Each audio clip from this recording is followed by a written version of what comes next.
Fala, meus buy and holders favoritos, vocês estão bem? Eu sou o Álvaro Vinícius e seja bem-vindo ao canal Investindo aos 30. E hoje vamos falar aí sobre lições de investimento com Philip Fisher.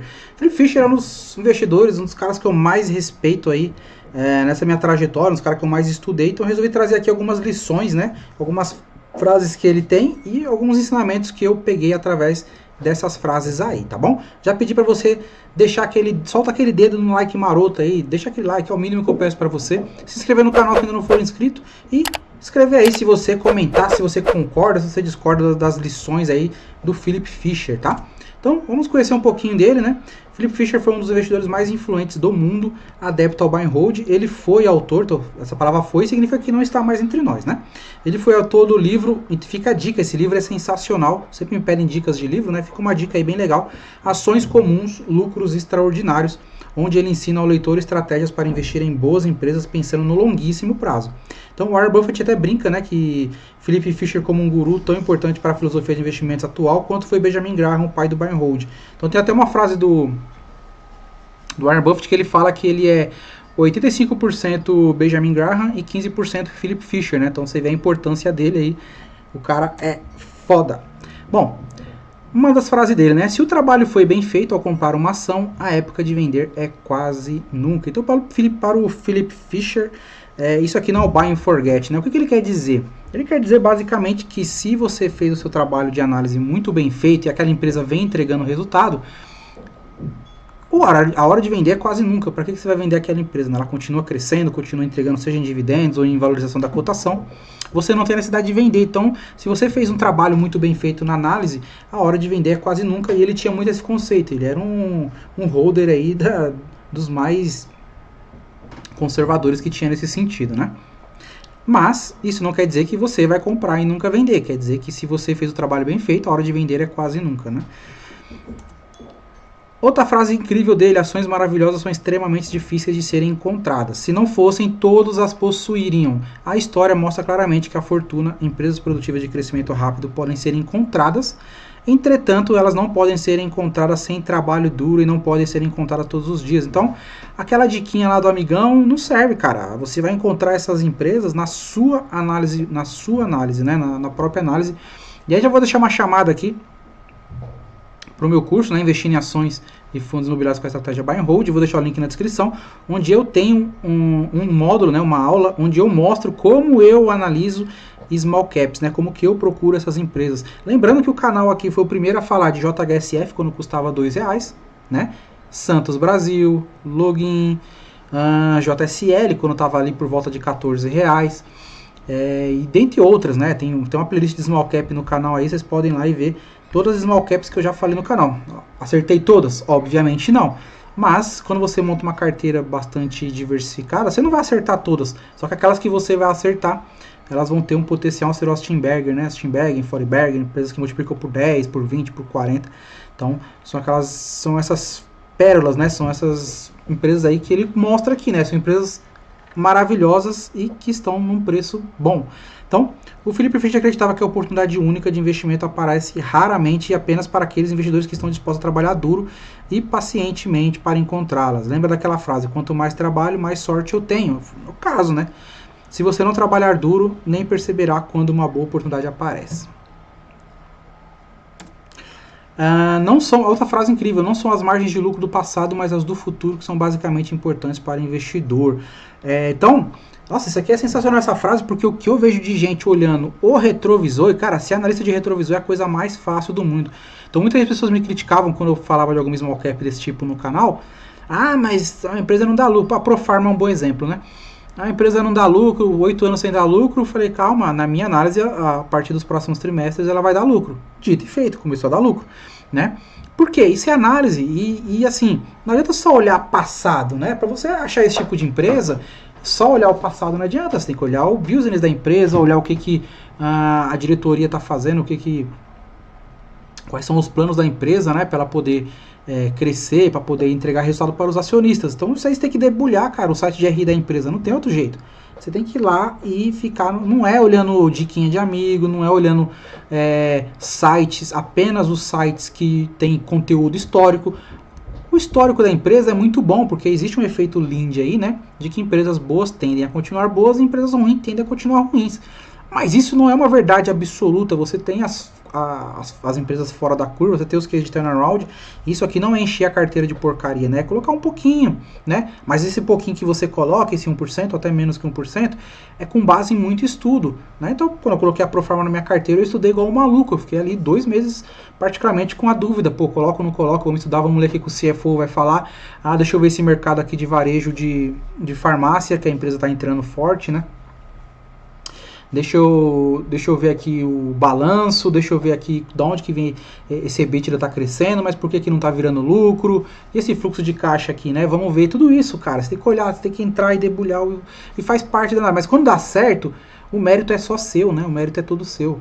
Então, eu acho importante que você olhe o passado, mas não é só olhar o passado. O que mais importa é o futuro da empresa. O mercado precifica isso, a expectativa de lucro futuro, né? Sempre bato nessa tecla aqui. Outra lição do Philip Fisher: concentre-se em comprar empresas quando elas estão em desvantagem. Isso acontece tanto por condições gerais de mercado quanto por erros de avaliação dos investidores sobre o seu valor real. As ações são vendidas muito abaixo do que seriam se o valor da empresa fosse melhor entendido, né? Então, assim como o Howard Marks, Philip Fisher acreditava que tem 2 ciclos, né? Um ciclo de negócios e 2 mudanças de humor do senhor mercado era inevitável. Ao focar em valores individuais de cada ação, ao invés de apenas no preço, o investidor pode ganhar mais com essas reviravoltas. Então, como dizia Warren Buffett, não há investimento melhor do que quando empresas maravilhosas enfrentam dificuldades temporárias. Isso me remete muito ao momento atual dos bancos, né? Então, na crise aí os bancos apanharam, continuam... Agora deu uma subidinha, né?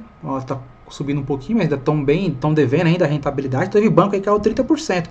Cara, mas o lucro do banco caiu porque ele provisionou, né, o PDD. Mas o mercado, igual falou, né? Mudanças de humor do seu mercado. O seu mercado tá puto com os bancos, foi lá e baixou a cotação de todos eles. E fora os ciclos de negócio, né? Então, commodities, alguns tipos de negócio tem ciclos aí de alta e de baixa, né? E ele entende que nesses momentos, empresas que têm valor, e aqui não estamos olhando, ele não está falando de preço, ele está falando de valor. Você acha que bancos ainda têm valor? Aí que fica o questionamento, né? Caiu 30% a cotação. É óbvio que você não tem que encher o carrinho de banco, né? Isso que eu estou querendo dizer, né? Pelo amor de Deus. Estou querendo dizer que é o tipo de análise que você tem que fazer. Eu enxergo ainda valor nesse negócio aqui, nessa empresa, nesse setor. Tá apanhando. Isso é temporário, né? É simplesmente o humor do senhor mercado? É um ciclo de negócio? Ou é uma tendência, né? Se for uma tendência, ok. Na tendência não tem muito que você fazer. É uma tendência de longo prazo, obviamente, né? De curto prazo, tanto faz. Então, é esse tipo de análise que você faz, e o Philip Fisher me deixou muito isso como lição, né?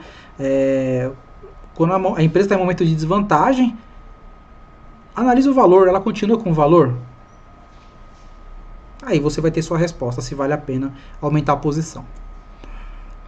Essa aqui também é incrível, né? Essa lição dele. O mercado de ações é composto por indivíduos que sabem o preço de tudo, mas não sabem o valor de nada. Então, é o famoso preço é o que você paga, valor é o que você leva, né?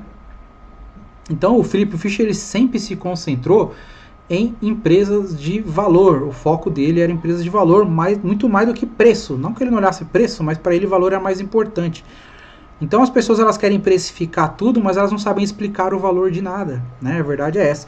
Então, quantas vezes eu vejo as pessoas falando que determinada ação está cara, mas não sabe olhar o valor. Vamos dar um exemplo aqui da VEG. De fato, eu acho que a VEG está cara.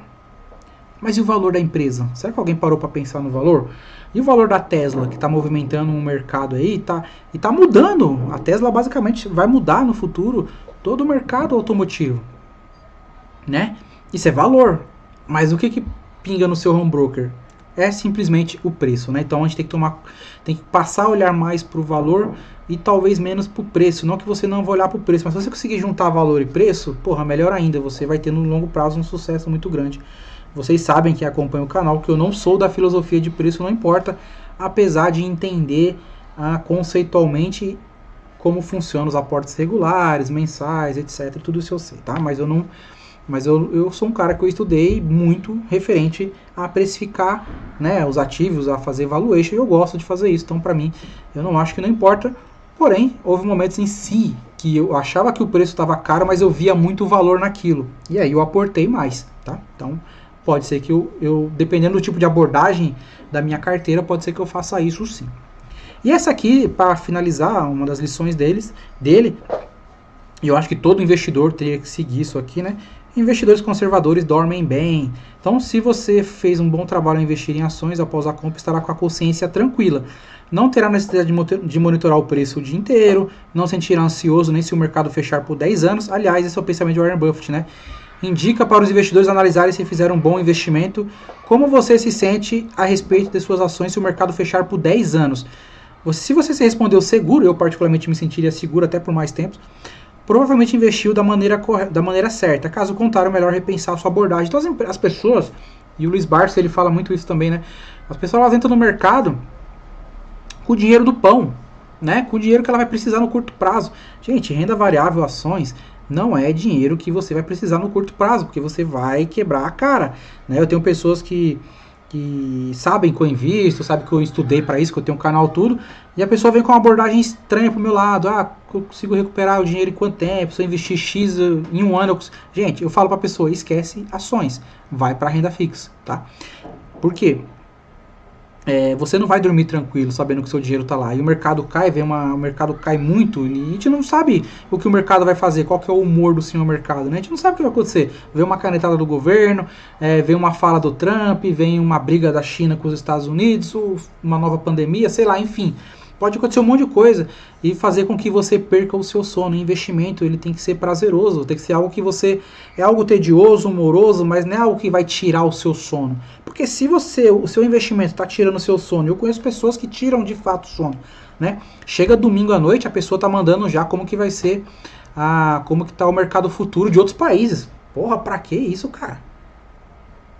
Ah, mas você é holder ou você é trader? Não, eu sou holder. Então não faz o menor sentido. Então repense a sua abordagem, porque você pode estar muito errado nesse sentido. Você pode estar colocando mais dinheiro, está se expondo mais em renda variável do que o seu coraçãozinho fraco aguenta.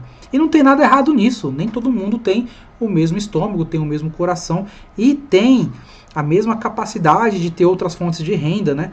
Que isso também é importante para você poder investir, dormir tranquilo e não se preocupar e preocupar só com o longo prazo mesmo de fato, né? E analisar bem os ativos.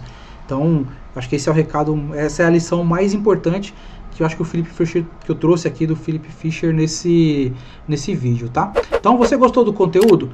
Deixa aí o seu like, se inscreva no canal se ainda não for inscrito e comenta aí se você concorda com essas lições aí do gênio Philip Fisher, tá bom? Um forte abraço e até breve.